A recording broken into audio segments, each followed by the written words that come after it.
जय श्री राम, जय बागेश्वर धाम सरकार, जय सन्यासी बाबा।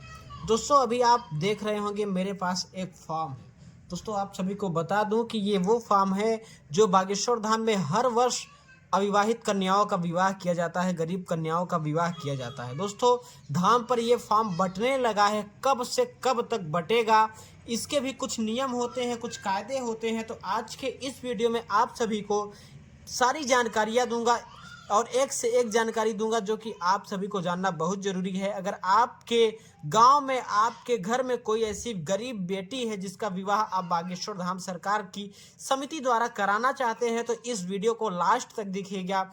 ये जानकारी आप सभी के लिए बहुत ही महत्वपूर्ण है दोस्तों। तो दोस्तों आप सभी को बता दूं कि हर महाशिवरात्रि के पावन पर्व पर बागेश्वर धाम की टीम और उनकी समिति के द्वारा अगले वर्ष तो 121 कन्याओं का विवाह बागेश्वर धाम सरकार ने कराया था, लेकिन इस वर्ष 151 कन्याओं का विवाह बागेश्वर धाम की टीम के द्वारा कराया जा रहा है।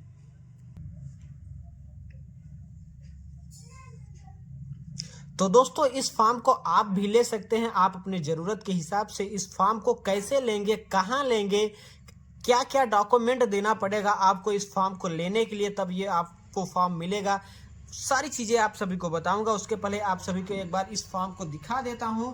दोस्तों आप सभी को ये फॉर्म लेने के लिए आप बागेश्वर धाम आना पड़ेगा और इसकी डेट आप सभी को बता दूं दोस्तों कि 14 तारीख को लास्ट डेट है। जी हाँ दोस्तों, तो दोस्तों 14 तारीख के पहले आप लोग ये फॉर्म ले लीजिए। आप सभी को अभी बताऊंगा कि ये फॉर्म कैसे मिलेगा। आप सभी को ऐसे ही सबको नहीं मिलता है दोस्तों, कुछ डॉक्यूमेंट देने पड़ते हैं तब जाके ये फॉर्म मिलता है। वो सारी चीज़ें आप सभी को बताऊंगा, लेकिन दोस्तों उसके पहले आप सभी को ये फॉर्म की डिटेल्स आप सभी को बताता हूँ। दोस्तों देखिए, सबसे ऊपर लिखा गया है पंचम कन्या विवाह महोत्सव 2024 श्री श्री 1008 श्री बागेश्वर धाम सिद्धपीठ आश्रम, ग्राम गढ़ा, पोस्ट गंज, जिला छतरपुर। दोस्तों महाशिवरात्रि पावन पर्व एवं विशाल कन्या विवाह महोत्सव 8 मार्च 2024। दोस्तों 8 मार्च महाशिवरात्रि के पावन पर्व पर ये महोत्सव होना है। 151 कन्याओं का विवाह होना है। दोस्तों ये जो पर्चा बट रहा है ये नंबर वाइज बटता है और ये जो हमने पर्चा पाया है दोस्तों ये 110 नंबर का पर्चा है। अभी से ही बहुत सारे लोग आके पर्चे ले जा रहे हैं, लाइनें लग रही हैं ये पर्चा लेने के लिए। दोस्तों चलिए आप डिटेल जानते हैं कि इस पर्चे में क्या क्या देना पड़ता है, क्या क्या भरना पड़ता है, क्या क्या फिलअप करना पड़ता है। दोस्तों देखिए, सबसे पहले तो वर पक्ष की डिटेल आप सभी को भरना पड़ेगा। वर का नाम, सबसे पहले वर का नाम, उसके बाद पिता का नाम आपको यहाँ पे भरना पड़ेगा, उसके बाद माता का नाम, शिक्षा, वर ने शिक्षा कहाँ तक प्राप्त की है, कहाँ तक अर्जित की है, वर की जन्म तिथि डालनी पड़ेगी, उसके बाद जाति डालना पड़ेगा। दोस्तों आप सभी देख पा रहे होंगे वीडियो में, जाति वर्ग अर्थात सामान्य, अन्य, पिछड़ा, SC ST जो भी आपकी जाति होगी वो यहाँ डालिएगा। उसके बाद मोबाइल नंबर आपको डालना पड़ेगा, एक नहीं 2 मोबाइल नंबर डालना पड़ेगा दोस्तों, और ऐसा मोबाइल नंबर जो कि चालू हो, जिसपे फ़ोन करने के बाद आप सभी से, जिनका ये फॉर्म है उनसे बात हो जाए, अर्थात चालू नंबर डालिएगा जो कि जिसपे फ़ोन लग जाए दोस्तों। उसके बाद पता डालना है आपका, मकान नंबर, ग्राम, जिला, राज्य, और यहाँ पे फ़ोटो लगानी है दोस्तों। उसके बाद वधु पक्ष में भी यही करना है, वधु का नाम डालना है, पिता का नाम डालना है, माता का नाम डालना है, शिक्षा डालनी है कि वधु ने कहाँ तक शिक्षा प्राप्त की है, जन्मतिथि डालना है, जाति डालनी है वधु की भी, और मोबाइल नंबर दोस्तों ध्यान रखिए, तो विशेष ध्यान रखिए कि मोबाइल नंबर वही डालना है जो जिस मोबाइल नंबर पे गुरुजी की टीम बात कर सके, जिस मोबाइल नंबर पे फ़ोन लगता हो। नहीं तो यहाँ से फ़ोन किया जाएगा तो आपसे बात नहीं हो पाएगी और आप इस महोत्सव में हिस्सा लेने से चूक जाएंगे। उसके बाद पता डालना है, मकान नंबर डालना है, ग्राम डालना है, जिला डालना है, राज्य डालना है। चलिए दोस्तों अब हम जानते हैं कि क्या क्या दस्तावेज लगेंगे इस शादी के लिए, मतलब कि इस महोत्सव में सम्मिलित होने के लिए। जो गरीब बेटियां हैं, जो गरीब बहनें हैं, इस महोत्सव में वो कैसे सम्मिलित होगी, उनके पास क्या क्या आइडेंटिटी कार्ड होना चाहिए, क्या क्या प्रूफ होना चाहिए। दोस्तों देखिए, सबसे पहले तो आपको दिखा दूं कि पहला, वर वधु का आधार कार्ड, दोनों पक्ष का एक एक आधार कार्ड का फोटो कॉपी लगेगा दोस्तों। जितने भी आपको यहाँ पे दस्तावेज बताऊंगा सबकी एक एक प्रति लगेगी, एक एक फोटो कॉपी लगेगी दोस्तों।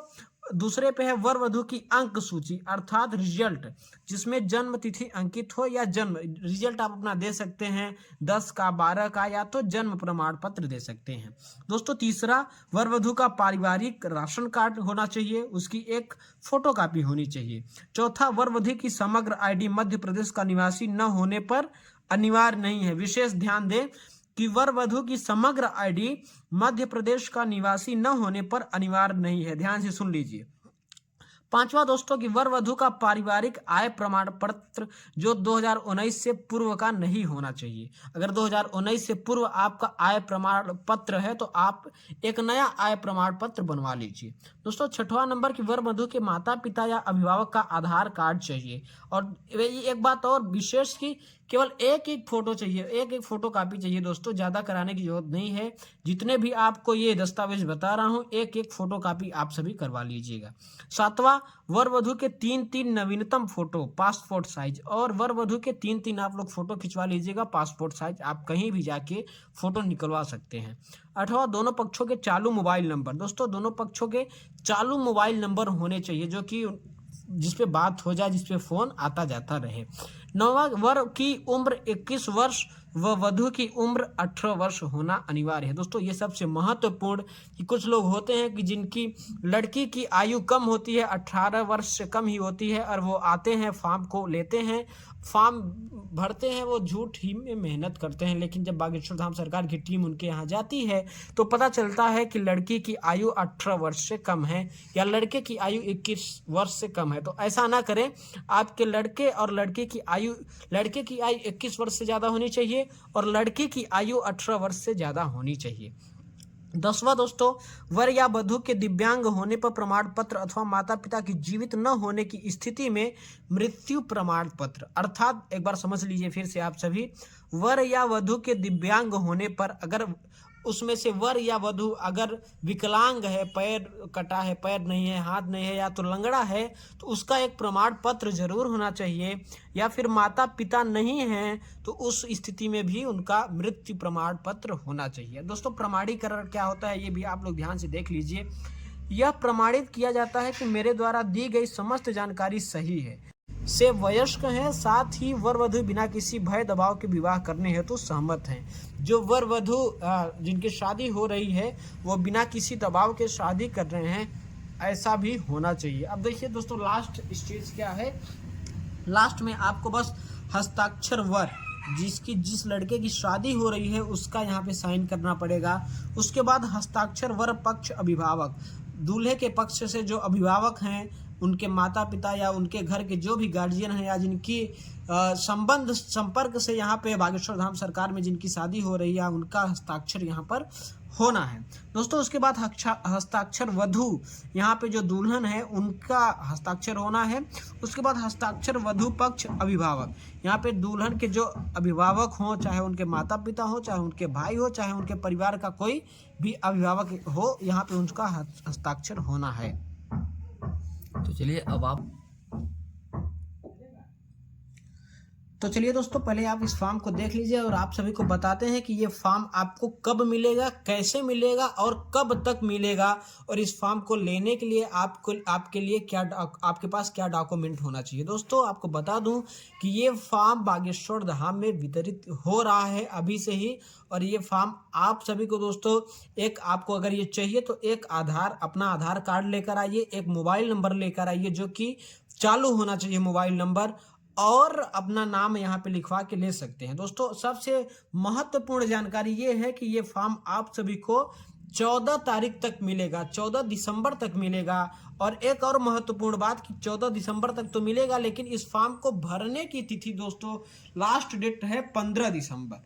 अगर आप 14 दिसंबर को भी लेते हैं तो इस फॉर्म को भर के 15 दिसंबर तक जमा कर दीजिए बागेश्वर धाम के कार्यालय में। दोस्तों ये फॉर्म आप चाहे आज लीजिए चाहे किसी भी तारीख को लीजिए, लेकिन ये फॉर्म को भर के, जैसे सारी डिटेल मैंने आपको बताया, तो ये सारी डिटेल आप भर के बागेश्वर धाम सरकार के कार्यालय में 15 दिसंबर के पहले जमा कर दीजिए। तभी ये आपका जो कन्या विवाह महोत्सव है तभी आप इस महोत्सव में सम्मिलित हो पाएंगे, तभी आपके वर चाहे वधु का जो है विवाह संपन्न हो पाएगा। दोस्तों ये जानकारी कैसी लगी आप सभी जरूर बताइएगा। और जानकारी पसंद आई हो तो हमारे इस चैनल को सब्सक्राइब जरूर करिएगा। अगर आपके परिवार में, आपके गांव में, आपके समाज में कोई गरीब वर या कोई गरीब वधु है तो इस वीडियो को उनके पास तक शेयर जरूर कर दीजिएगा। मिलते हैं नेक्स्ट वीडियो में, तब तक के लिए जय श्री राम, जय बागेश्वर धाम सरकार, जय बालाजी महाराज।